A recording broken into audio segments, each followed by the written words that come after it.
I've been doing seminars on country living for 10 years. And during this time, we have made videos, and my friends, on subjects having to do with country living, of Bible prophecy related to end times, and that kind of thing. And you can find these 430 videos at preparingforthetimeoftrouble.com. They're on YouTube, but on the Preparing for the Time of Trouble channel. But the problem is with 430 videos, it's hard to find what you're looking for. So the website categorizes them in groups, and we'll talk about those groups. And I'm videotaping this session, so if some of you have to leave for ASI or for Pathfinder Camporee, you can catch up later on by watching the videos on the website.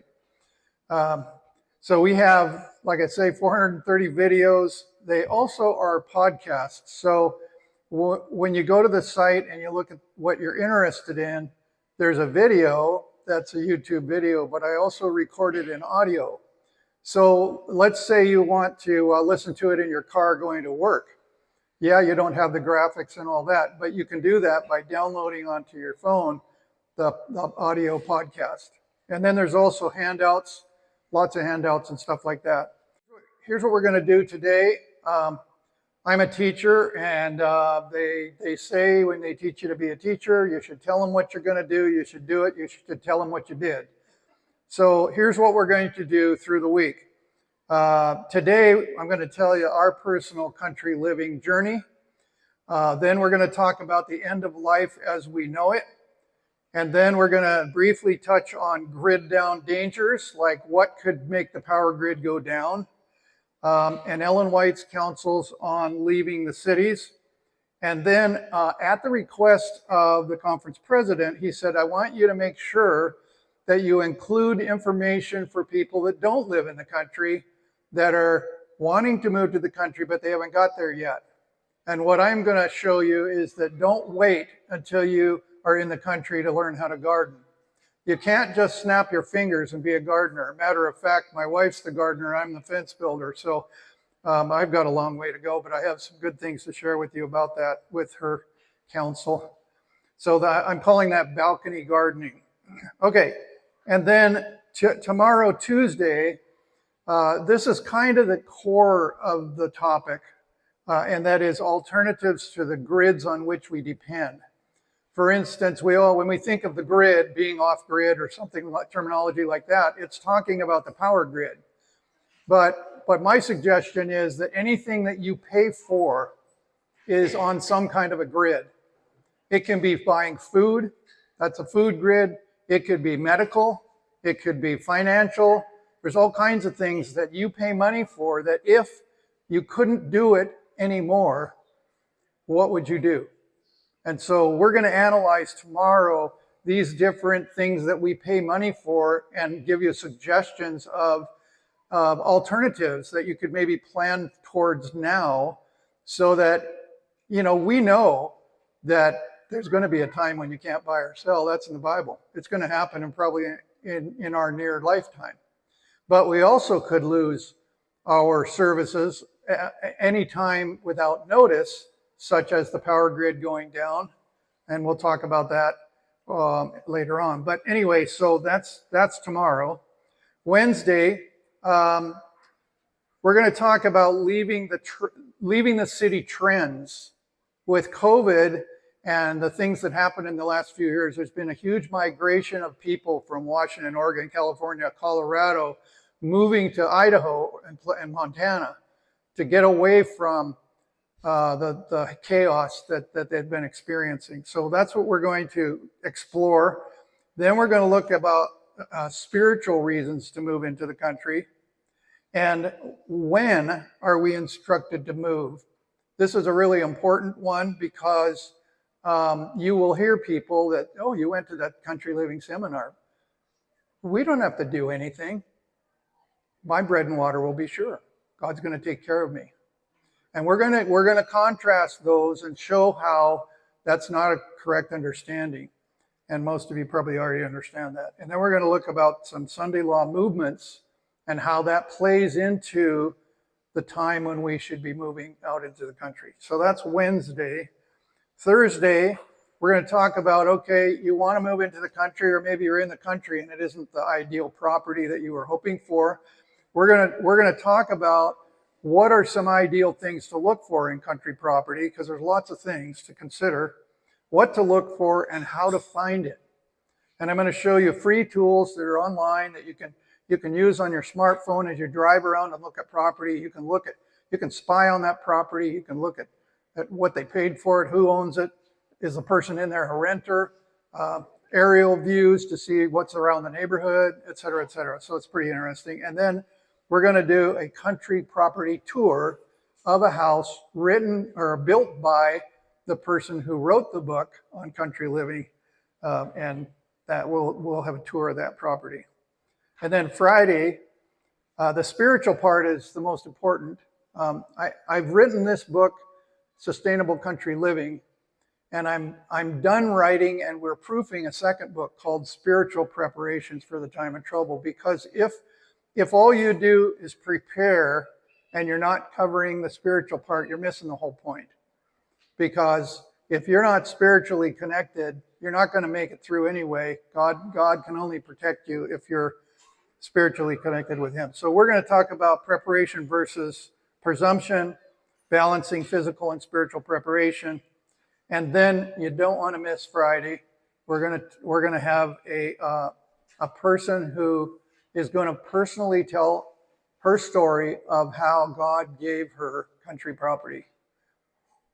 They came from Russia with nothing but suitcases. She cleaned houses for a living. And she came to my seminar years ago and became convicted that they needed to move in the country. And we were in the cafeteria at Washington Camp Meeting, and she walked in, and I told my wife, I said, do you know that person? I kind of recognize her. She came right to our table. She says, I need to talk to you. I need to tell you this story. So it's amazing. And then she's going to tell us, now that they have that country property, some opportunities that might interest you in terms of training sessions, and or even if you're retired and you want to live in their place. So that's Friday. Don't miss it. Okay, let's get started. The reason I wrote this book is because when I would do seminars on country living, I'm trying to give you questions and answers at the end because of the next class coming right in. We're going to maybe be short-sighted on that, but in my question and answer times, oftentimes people will say, well, what about me? I can't afford to buy country property. What about me? I'm too old. What about me? I'm too young. Don't have any money. What to do while you're still in the city, and the need to be off-grid resource. So people said to me, you need to write a book, because you've got these 430 videos available on everything we could possibly think of having to do with country living. But what if the grid goes down and we can't get to it anymore? We need to have something printed that I can have on my shelf as a resource. So that's why I wrote the book, and it's 380 pages long, and you can see that at the end if you're interested. Okay, first of all, the title is Sustainable Country Living, and I want to define sustainable, because in the Save the Planet world, the environmentalist kind of mindset, sustainability means something different than what we're talking about. Sustainability in their mind has to do with saving the planet, recycling and all that. I'm an online educator, and in the past I taught a construction planning course online for a university, and the textbook was called Integrated Design for Sustainable Building. So the whole course was talking about sustainable building. How do you build a building that's going to fit the environmental, keep the earth safe kind of thing? And unfortunately, part of that mindset is to get everybody to move into the cities. And here's a quote from the book. Most of the dwellings are within 5-minute walk to the center. A transit stop is located in the center. These are called, I think, 15-minute cities, or variations of that. So they get everybody living together, come in out of the country, live in the city, We'll put you in these little mini communities that has everything you need within walking distance. You don't need a car, okay? But Ellen White says in Country Living, page 9, again and again, the Lord has instructed that our people are to take their families away from the cities into the country where they can raise their own provisions. For in the future, the problem of buying and selling will be a very serious one. What is the reason here given? There's many reasons. She talks about children and everything. What's the reason here to move to the city, or out of the city? Yeah, be able to feed yourself. Sustainability of being able to feed yourself. Because if you can't do that, you're not going to last very long. Now, here's our personal journey. If you look at this picture, there's a riding arena there. If you look in the far left, in the distance, there's a house. That's our previous country home. And we raised our kids in the country. We knew the council to get out of the cities, to raise kids in the country, and we built a house that didn't have any neighbors, even though it was on a lot. But then as our first child was born, we thought, this isn't good enough. We need to have a little bit of elbow room. So we bought 5 acres and built another house. And then when the kids got to be old enough to outgrow our 8th grade Adventist school, by the way, we had agreed, my wife had insisted, we're never moving again, we're never building again, don't even ask. And so one day I said, well, what are we going to do when the kids get to 9th grade? Are we going to put them in public school? I taught in public school. No. Are you going to homeschool? Well, we did that to begin with. I don't want to do that for 9th grade. What are we going to do? And I said, do you realize if we moved to the other side of our county, we could still go to the same church, our kids could still go to the same school, but when they outgrow it, then we're within a carpool range of 3 schools, that Adventist schools that have. So very reluctantly, we moved to that house. We built that house, and it was really nice. As the kids got older and as the property became available contiguous to us, vacant 5-acre parcels, we bought some more so that later on when the kids got old enough and wanted to move, they could be in our neighborhood, because this was a hobby farm neighborhood. And so as the lots got built on, then we're thinking, well, if they want to come back, we wouldn't have it. So we ended up buying contiguous parcels and had 27 acres eventually. So anyway, what happened is they went away to school, and they made it clear they didn't want to come back to our rainy Grays Harbor, Washington, which is over by the ocean. It rains a lot. And so, okay, fine. So we decided, my parents had spent the winters in Arizona with a bunch of relatives. And they would say to us, you guys, you ought to come down to Arizona. This is really great, I'm thinking, why would anybody want to go to Arizona? Snakes, scorpions, cactus, forget it. So year after year, we didn't go. And then one year, we decided to humor them. And so we got in the car and drove to Arizona. And it was 70s degrees, shorts, short sleeve, golfing on Christmas. It's like, I can get used to this. This is pretty cool. So later that year, we ended up selling our business, thank God.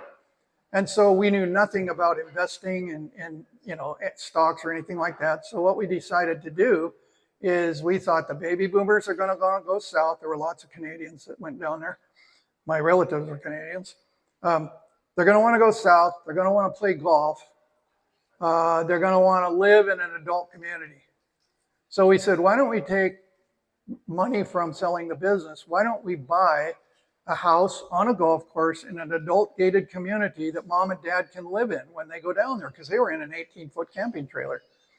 So we did, and they lived in it. And then when we'd have Christmas vacations, we'd go down and join them. So the years went by, and they ended up not being able to do it anymore as they aged. And we really liked going down there. So the kids at that point said, we don't want to come back to rainy Grays Harbor.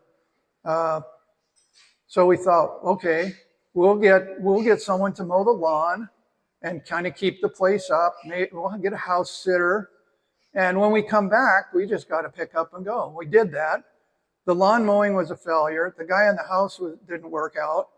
And it was a disaster. It took us like a month to get the place back into shape. If you've got acreage and you leave it alone, and so we said, okay, this isn't going to work. We're either going to get rid of the country property because the kids aren't coming back anyway, or we'll quit doing Arizona.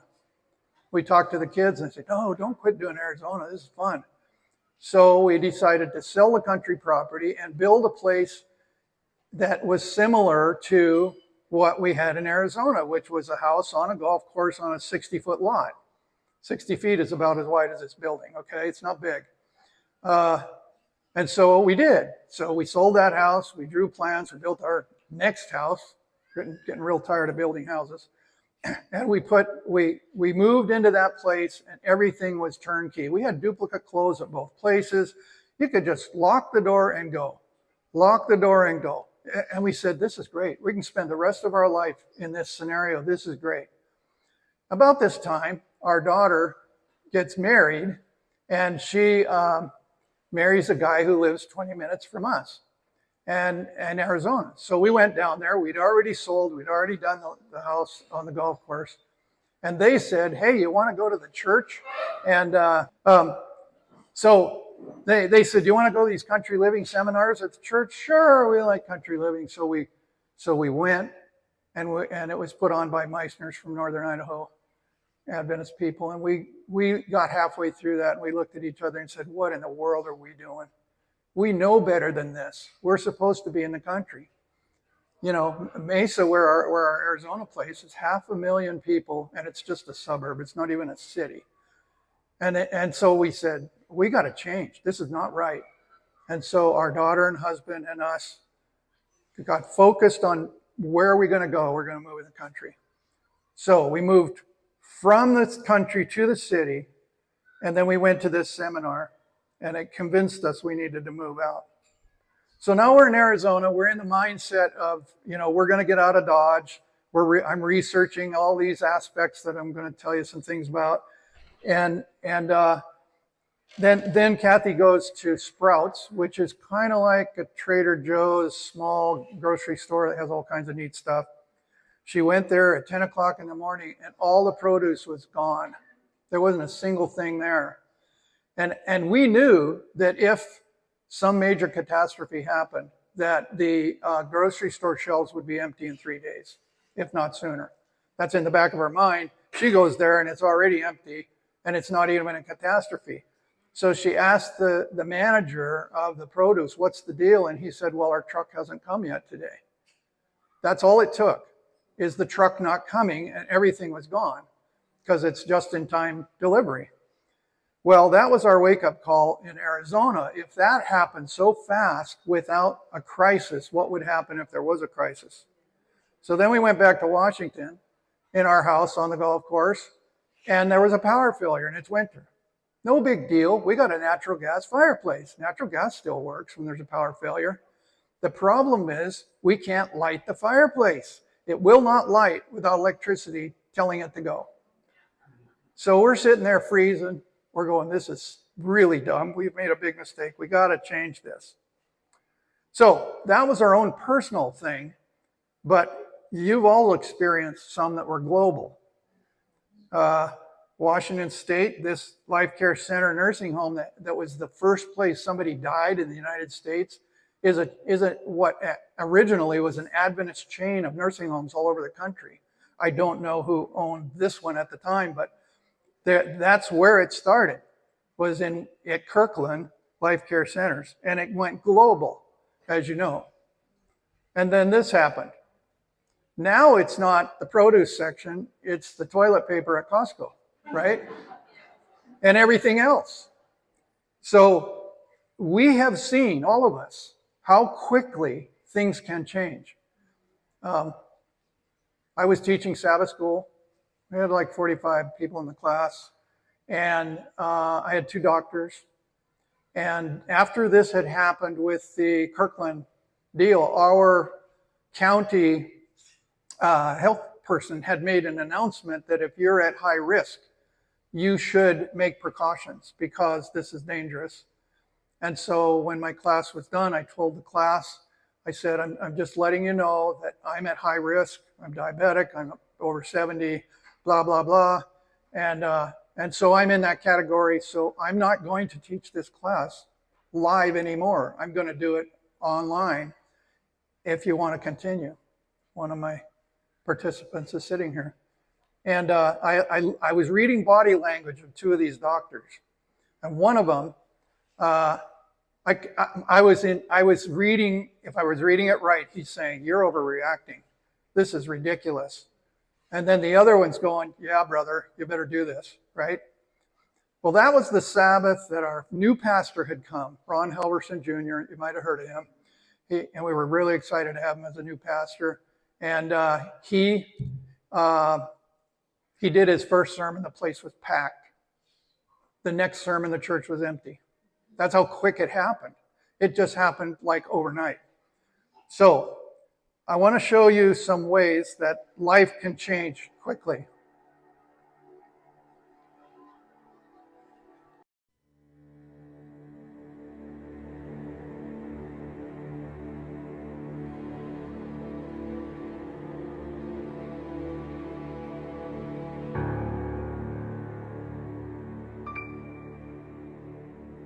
The people were eating out of the garbage can,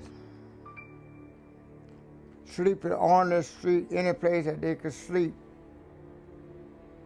They had a blanket they could spread in the bus station, train station. They would spread it in a corner, any place they could see. That's where they would spend the night.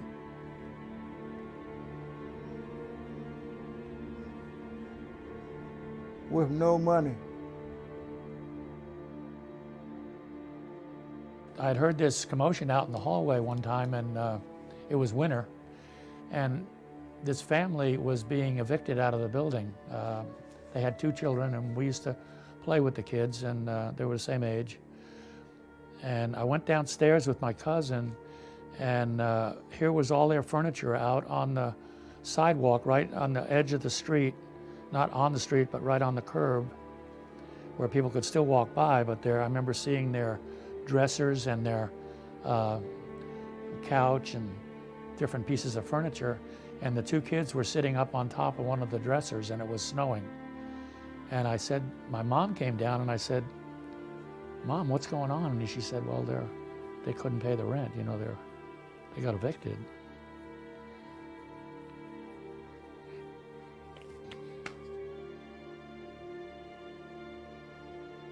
We suffered a little bit in the Depression for lack of food. Food was scarce. The 4 adults weren't working. My mom found a job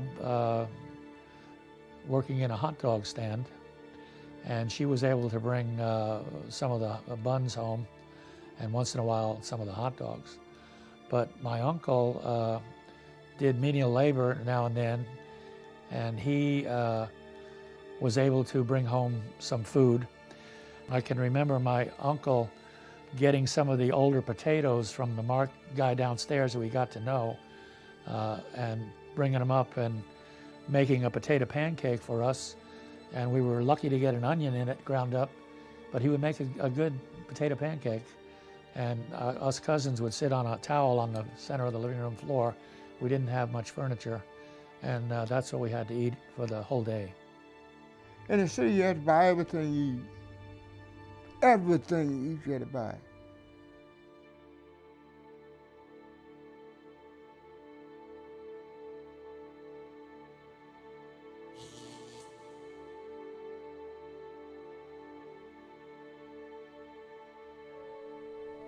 We're all probably familiar with these stories and images from the Great Depression. But it's an often forgotten fact that many of these heart-rending accounts have a common denominator: location. Now, Roscoe Bartlett has retired, but there's chairs up here, you guys, if you want. He's a Seventh-day Adventist that was a 20-term congressman in the U.S. Congress. He was one of, I think, 3 or 4 scientists. And he's going to talk about the danger of our power grid in the US, and trust me, Canada is no different. As disconcerting as bioterrorism and the pandemic threat is, one factor has contributed more to the utterly dependent state of this nation than any other: electricity. If you just think today about the world we live in and all of the creature comforts we have, you will recognize that essentially none of them would be there without electricity. It is the power source for almost everything out there. You can't communicate. If the electrons don't flow in your car, the gasoline won't explode in the cylinders and you won't go down the road. So if you cut off the flow of electrons in our world today, it's just a whole different world. And the grid upon which we depend for almost everything is very vulnerable. It is just at the tipping point is the way that the experts will characterize it. Our demand has grown, and the grid has grown just barely enough to keep up with demand. And it is really almost a Rube Goldberg kind of thing. And the least little perturbation can bring parts of the grid tumbling down, as happened in Florida not very long ago. The great Northeast blackout of several years ago. A tree limb fell on a wire out in Ohio and caused a great blackout half a dozen years or so ago.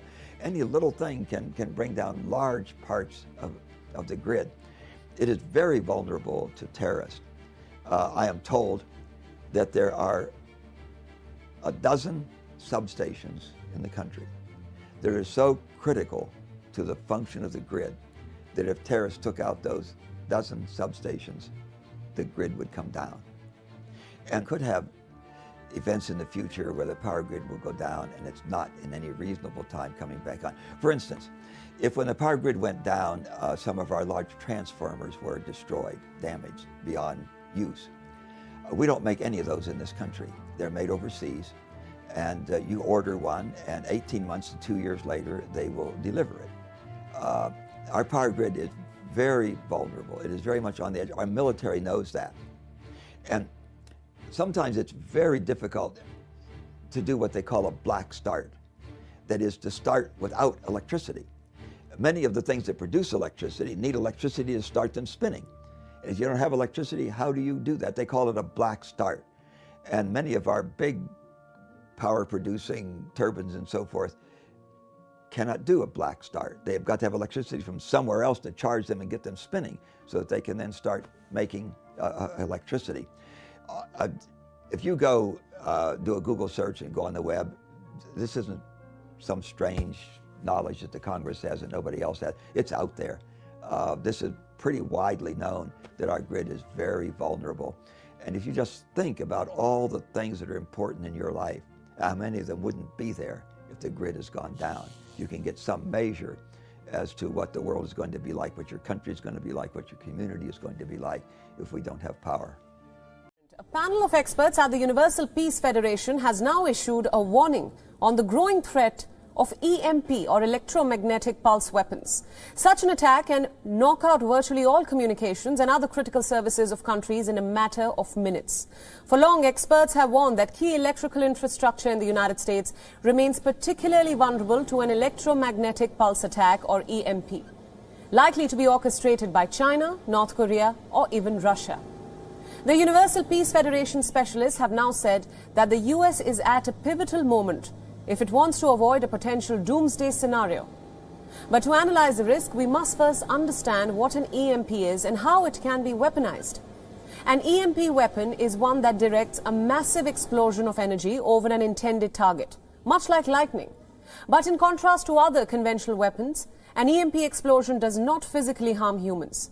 What it does, though, is cripple all electronic devices and infrastructure within its radius. The weapon at first is glided directly above an intended target. These weapons, according to the US nomenclature, are classified as high-altitude electromagnetic pulse or HEMP. A HEMP attack can interfere with radio frequency and instantly produce damaging voltage in electronic devices across thousands of miles. It can hinder fuel distribution, transport, food and water supply, and most importantly, communications, especially military communications. Such attacks can permanently immobilize vehicles with modern electronic ignition and control systems. Several congressional hearings and commissions in the U.S. have flagged the vulnerabilities of the American power grid. In 2015, a congressional committee testified in a joint hearing to discuss EMP weapons and preparedness. It asserted that a nationwide grid collapse, either via hemp attacks or other conventional methods, had the potential to wipe out up to 90% of the American population.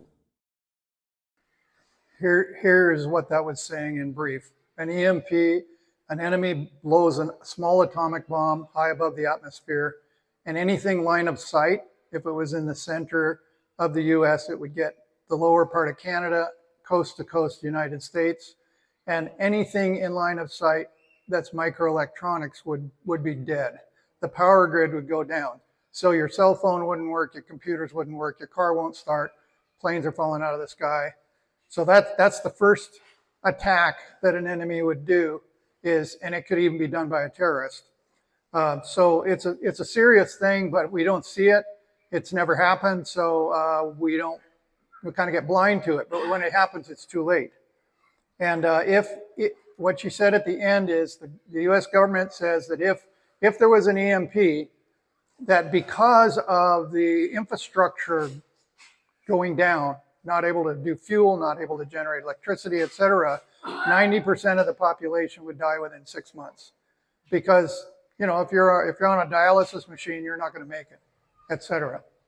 So here's one more danger of the grid going down. Former Federal Energy Regulatory Chairman John Wellinghoff said that last April's sniper attack on a power station near San Jose, California, was an act of domestic terrorism. The little-known attack occurred before 1 a.m. on April 16th of last year. A group of attackers cut telecommunications cables in an underground vault near Highway 101. The assailants then approached a Metcalf transmission substation. After sending out a signal by flashlight, they fired AK-47s at its transformers. More than 100 shell casings were later found at the site. They seem to have targeted the transformers' oil-filled cooling systems, which began leaking oil after numerous gunshots. The transformers did not explode, and the attackers fled the scene after waving the flashlight again. Wellinghoff said he was going public because he was concerned about national security and worried that larger-scale attacks on electric grid sites are now in the works. Okay, so there's a danger of a cyber attack as compared to an EMP. Your computers and stuff would still work with a cyber attack, but they could take the grid down. Power stations are often surrounded by security fencing and guarded by round-the-clock patrols. But the real danger may not come from a physical attack on a facility, but through cyber attacks on the connected sites by hackers thousands of miles away. We're seeing people looking for vulnerabilities, people scanning to see what types of openings they can find. Inside the nation's largest power grid operator, cybersecurity experts keep watch for intruders 24/7. An Associated Press investigation found that the networks running the U.S. power grid remain vulnerable, despite repeated warnings by cybersecurity experts and increased efforts to stop the attacks. We're still in this era where everyone believes it's secure by default. And it's not. The Associated Press says that nearly a dozen times in the past decade, foreign hackers have gained remote access to networks that run the grid, which supplies power to the military, mass transit, businesses, and millions of Americans. While none of the intrusions resulted in the catastrophic blackouts lasting days or even weeks feared by the intelligence community, that possibility remains. It's all real. It's all, there's lots of variables, lots of potentials that could happen. Identifying the source of cyber attacks is notoriously difficult, but private firms have alleged that recent attacks launched against the U.S. power grid were carried out by hacking teams within Russia, China, and Iran, some with their government's support. Even the Islamic State terrorist group is trying to hack American power companies, according to the Department of Homeland Security. Security experts say the country's power system is aging and outdated. Never built with network security in mind, and fixes often take way too long. In the case of a large cyber attack on the US, we can't be calling up vendors and having them say, sorry, it's going to take us 8 months to get this patched. But the experts believe hackers may have already infiltrated networks that control parts of the grid, even if they have not yet used that access to turn out the lights. So we have 3 ways you could lose power, and this is talking about the US, but if there was an EMP, it would get Canada just the same because it's line of sight. So you got an EMP, which is an atomic blast overhead, and you've got somebody physically attacking it, and the fear of that one that they showed in California where the guys shot at it, the government is afraid that was a practice run, and if they had teams at all of the main sites, they could take them all down at the same time. And then the last one is cyber attack, and they believe that the robots or whatever are already in the system. All they got to do is press the button and go. Okay, now let's switch gears. Let's see what the Spirit of Prophecy has to say about getting out of harm's way. This is Country Living, page 5. Instead of the crowded city, seek some retired situation. By the way, I researched that. That doesn't mean retirement. That means some quiet, comfortable place. Instead of the crowded city, seek some retired situation where your children may be, so far as possible, shielded from temptation, and there train and educate them for usefulness. So this is talking about the benefit to kids. This one's talking about avoiding danger. The time is near when the large cities will be visited by the judgments of God. In a little while, these cities will be terribly shaken.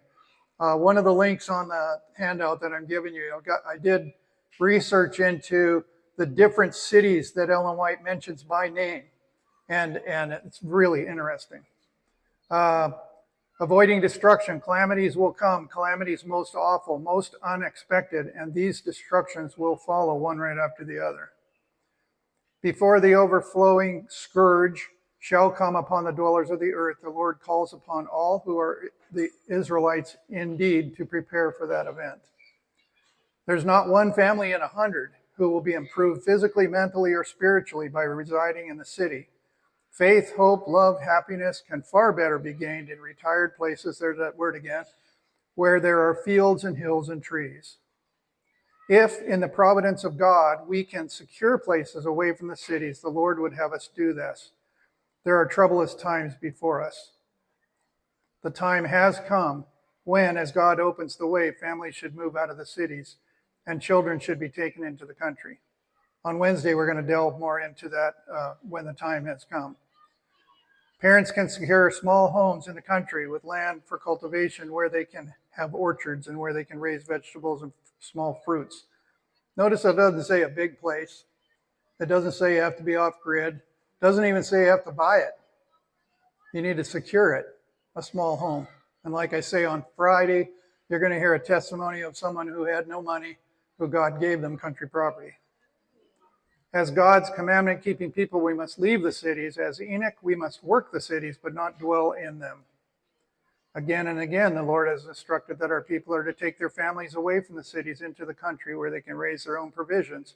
For in the future, the problem of buying and selling will be a very serious one. Now, we're going to shift gears again. At the request of the conference president here, I have included some ideas. If you still live in the city, you might even live on the 10th floor in an apartment high-rise. Don't wait to learn how to garden. While you're waiting for the opportunity and God leading you to the right time and the place to move, you can get your skills going and learn. Of course, you can research online, you can read books and things, but you can also get your hands dirty and do gardening. So I'm going to show you some examples of people who are gardening who don't live in the country. For instance, notice the picture really carefully. How high above the ground do you think these flowers, these plants are? These are herbs and stuff. They're probably on the 5th floor. This one here, this is pretty cool. There's no sound, I'll explain it. This person is showing how to grow tomatoes, and they're doing it on, there's a concrete floor, a concrete wall. They take bananas and slice them. They take the seeds from the cherry tomatoes and put them on the bananas. They're putting in some potting soil there, placing the bananas on there. Remember, the seeds are sitting there, the red part. Put a little more dirt on top. And then they're going to make a little miniature greenhouse here.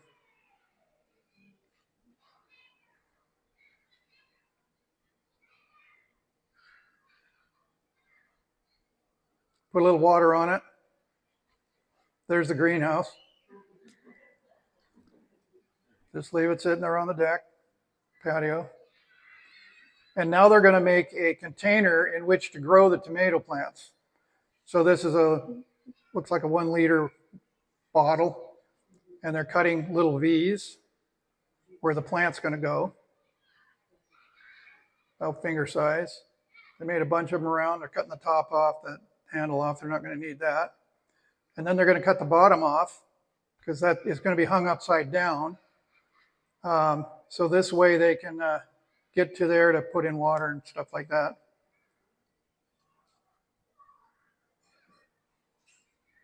For the most part, this is all free. Then they take what do you call it? It's like a solder iron and punch in some holes.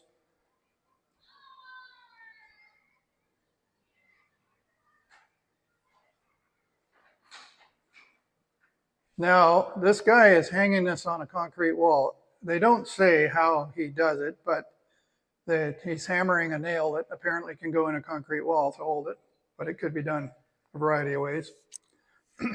Then she puts some potting soil in.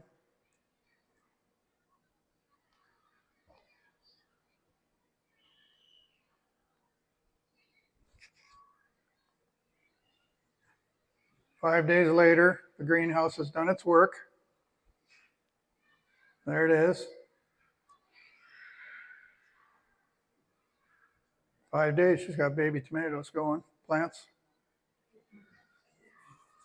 Then she takes a little seedling and shoves it in that triangular hole. Makes a hole with her finger, shoves it in, packs it down from up above. Squirt some more water inside and out.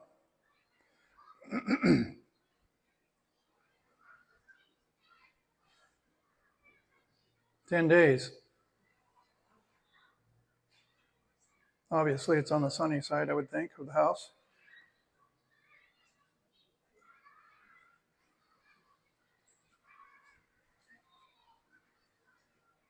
Taking some banana peelings, sticking it in the top for some extra nutrients. A little more potting soil. Because the plant's getting bigger, it's going to need more root space. Now she's not squirting water, she's pouring it in. 25 days, look at that. Isn't that cool? I mean, it's loaded. How much does that cost? Basically nothing. Pretty cool. Okay, now here's a high-rise balcony gardening. This doesn't have any sound, but I want you to notice how high she is above the ground. They're looking down on the roofs of buildings. That's pretty high up. Right out their door, they got herbs and everything fresh for eating. Has to be well over 10 stories high.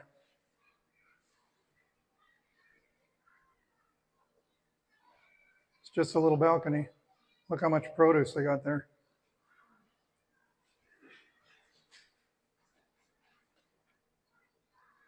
Now, this one here is someone that's got a deck off the back of their house, and she wanted to make a planter out of those totes you can buy like at Costco, the yellow. I decided to build a solar-powered, self-watering, super stylish, modular planter that's totes easy to build. This planter design had to meet some very specific criteria. First, it had to look good because it's up at the house and my husband Adam has very fancy taste. It also had to completely care for itself because I'm not exaggerating when I say I leave the house in the morning to go milk the cow and I very rarely come back before it's time to cook dinner. And of course the last thing is that it needs to be easily accessible to the kitchen, which it is. Using these storage totes in this design was not only convenient for me because I just moved across the country and had a whole bunch of them to spare, but also because it literally allows me to have a modular garden. I could have 6 different planters planted with different plants and switch them out as needed. The real magic of the self-watering garden starts right here. This solar panel collects the sun's energy and powers a little timer attached to a pump.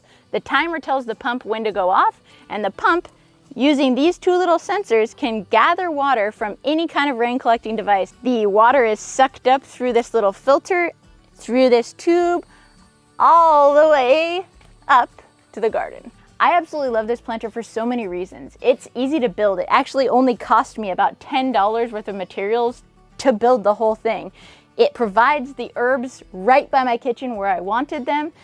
The solar-powered rain collection system delivers water right to my plants, but not so much that it drips down on my deck and makes a mess. I also really love this planter design because it's completely adaptable to whatever your needs may be. If you have deck space for this exact design, great. But if you're in a rental situation where you don't have space for a permanent garden, you can actually lose the legs off of here and add more modules so that you have even more growing space that's still completely portable. So you could do it just with the tote, not do all the wood stuff, just have totes out on your deck. And here's some strawberries that they put in paint buckets, hanging on the deck. Look how high they are above the ground. I've been gardening for many years now using only containers and very limited space. My balcony is only 84 square feet and I pack it with anywhere from 25 to 30 plants every spring, summer, and fall. Over the years, I've learned quite a lot growing in containers and utilizing my small space, and I want to share some of that knowledge with you guys today, hopefully inspire a few of you to get growing no matter what size your outdoor space is. So let's go ahead and get started. My first tip for growing in a small space is to make sure you are utilizing your vertical space. One way I do this is growing in a stackable planter. I love using this planter to grow all different types of lettuces, which is what I'm showing here, but you could easily grow other plants as well as long as they have a shallow root system. In this planter, I'm growing about 12 heads of lettuce, so you could see just how much you can grow in such a small space. I highly recommend you try this if you're looking to grow more in less space. Another way I utilize my vertical space is by growing in hanging baskets. I've grown strawberries every year in my hanging baskets because they drape over the edge of the container. It keeps them away from squirrels and pests as they're hanging in the air. And yeah, you can grow a lot of strawberries. I like to grow the everbearing variety so you get multiple harvests throughout the season. Here is my hanging basket that I use for all of my herbs, and this is another great way to plant multiple herbs together in a small space. You can also use different trellises or supports for your plant to get it to grow upwards. So this is a sugar pea, this is actually a dwarf variety, and I've just used a trellis to keep the plant growing upwards. I've also done this for my cucumber plant, cherry tomato plant, and different ones that you want to grow up taller instead of wider. This allows the plant to be more compact while also providing it with support as it grows. Moving on to tip number 2, which is really important, and that's growing container-friendly plants. When you're growing in containers, it really does matter which type of plants you are choosing. Certain varieties do better in containers, and it can get a little confusing with how many different seeds there are. One of the main things you're going to be looking for on the package is a dwarf, patio, or bush variety of seeds. So this is a bush variety of cucumber opposed to a vining. It's going to grow a lot better in a container. Along with bush zucchini, it's the same kind of thing. You don't really want a huge vining plant. It's better to grow a bush variety that's more compact. Another great choice for containers is tomatoes, and you most likely want to grow a determinate variety, so that's one that doesn't continue to grow in size. It'll only grow to a few feet tall and then set all of its fruit. I prefer growing this in my container garden as it takes up way less space than an indeterminate variety. Another type of seed to look for is a bush variety of green beans. This is a tender green. You can also grow all different types of peppers in containers. They're only going to grow to be 3 to 4 feet tall, so they make really good container plants. I love growing banana peppers, hot peppers, bell peppers. Any type that you like is going to do really well in a container. Another thing I really enjoy planting is kale, and this is of course a dwarf variety of kale. This type of kale doesn't get too big, but it's still very high producing. And as I mentioned earlier, strawberries are another great choice. They are a container-friendly plant. They do really well in containers, and they definitely are a staple in my summer garden. Leafy greens are another great choice for your small space garden. All different types of varieties are going to do really well in a container with limited space. Some of my favorites include romaine, loose leaf lettuce blends, arugula, spinach, and Swiss chard. Tip number 3 is companion planting. This is a great way to maximize the space in your garden. Planting multiple plants together also allows for better pest control, pollination, and just overall improving the health of your plant. I like to do this every year with my herb garden, so here are a few herb companions: basil, rosemary, oregano, thyme, parsley, dill. All of these herbs are going to grow really well together. If you're planting tomatoes in your small space garden, there's quite a few companions. They include basil, marigolds, lettuces, and carrots. Marigolds in particular can help keep away unwanted pests and insects, and basil is said to enhance the flavor of your tomatoes. If you're a pepper lover like me, popular companions include oregano, marjoram, basil, onions, and lettuces. Similar to tomatoes, basil will help your peppers taste better, and oregano, marjoram, and lettuces acts as a ground cover around your peppers. This helps to crowd out weeds and unwanted insects from getting to your plants. Another way I like to take advantage of companion planting is by planting multiple lettuces together. Lettuce has all different companions, but a few of my favorites to mix together that I think grow really well together is anything from spinach to arugula, romaine, and leaf lettuces. You can really experiment and grow a whole bunch of different lettuces in the same small space. My final tip for this video is going to be succession planting. This is a great way to make sure you have a continuous supply and you always have something to harvest in your garden. Succession planting is the practice of seeding your crops at intervals of 7 to 21 days. So maybe you have a few plants already growing in your container like I do here, and then I'm going to go ahead and sow some new seeds. That way I always have a continuous supply to harvest from. I really enjoy doing this with my leafy greens, my green onions, and chives. I'm just showing a close-up of the container here. You can see the larger ones that have already grown to full size. And I've gone ahead and sowed a few more seeds into the container, so as I harvest and use these green onions, I have new fresh growth popping up in the bottom. This is a foolproof way to utilize your small space and make sure that you always have something fresh growing in the garden.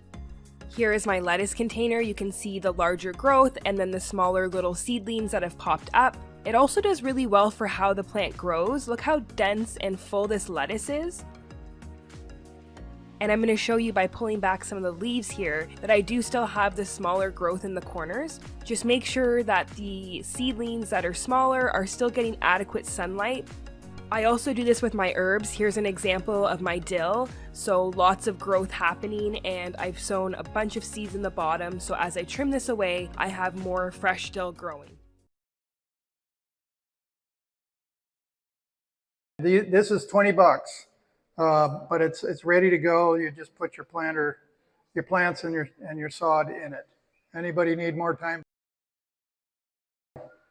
This one is, remember she talked about taking advantage of the height. So this one is a planter that's got different levels, and you can have these plants in a freestanding thing rather than just on the ground. This is $39, Amazon. All right, here's the next one. This is a patio. These are plants, suggestions of plants. Now, Johnny's Seeds, there's 2 places Kathy recommends. Johnny's Seeds is in the States. The next one's in BC. Johnny's Seeds, this is a patio greens set. So for $42, you could buy all of these plants ready to go.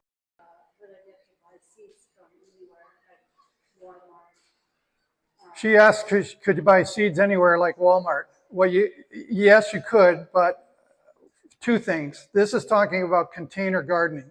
So these are plants that are going to be small. So that's the point of this. You also, if you want to be sustainable, you want to be able to gather seeds from the plants and use them again the next time. And those are not typically what you'd find at a hardware store or Walmart. This is West Coast Seeds. This is in BC. And if you want to get closer, it's listing a whole bunch of different plants here in alphabetical order that they have available. But anyway, that's a really good one, West Coast Seeds. You can look it up online. Everybody done with that? Okay. All right. I wanted to remind you about the website that I talked about at the beginning because some people have come in. Preparingforthetimeoftrouble.com. I have handouts that have that address on it. What I have on the web on the handouts are videos that you can access from the website. They're all YouTube free that we've made. We've made 430 videos, and it lists the ones that have to do with what we talked about today. And each day the handout will address the topics of that day and where to get them. And this seminar is being recorded. It'll be on the website. It'll be so these are the categories. The first one on the website is live seminars like this one. The next one is everything to do with country living, and there's a whole bunch of them, and I'm not going to take the time right now to tell you them. But I want to point out that at the very top of the website is a thing with that thumbs up. It says recommended resources. And I wanted to show you, remember we talked about it's great to have 430 resource videos and of course anything you can find on YouTube to help you. But if the grid goes down and the internet's no more, now you're handicapped. So I have a list of printed, most of them Adventist made materials, books on country living. The first one, of course, is Ellen White's book, Country Living. You can buy that at ABC or online, or you can even get it at the Ellen White Estates free, as a digital. The next one is called Sustainable Preparedness. This is in paperback and ebook. This is the seminar we went to that made us move back in the country. Country Living. Crystal Witten was here last year. She was in the tent next door. I was videoing that, and I've got all the videos of hers. She has a 600-page book on country living that she was selling here at camp meeting time. You can get it from Amazon. The next one is not an Adventist. I believe it's a Mormon. It's called Strategic Relocation. It's a phenomenal book. What happened is this guy made his living working with architects to help really wealthy people build a secret room in their house. A safe room, a bomb shelter kind of a thing. When Y2K came along, people went to him and said, where should I move? He says, well, that's not what I do. He said, yeah, but you know more than anybody else. So he and his son did a whole bunch of research, and they printed this book. And they've analyzed all around the world, different locations, and then zero in, and you can look at a particular geographic location, and it'll tell you everything from economics and whether they like homeschooling and what the government's like, and et cetera, et cetera. Really good book, Strategic Relocation. You Can Survive. This is Jerry Franklin. Many of you probably remember him. He's from British Columbia. He passed away. His family is probably here. I haven't seen them yet. But I think his widow's name is Linda. And I don't remember the son's name. I thought I saw him earlier. Huh? Jed? Jed.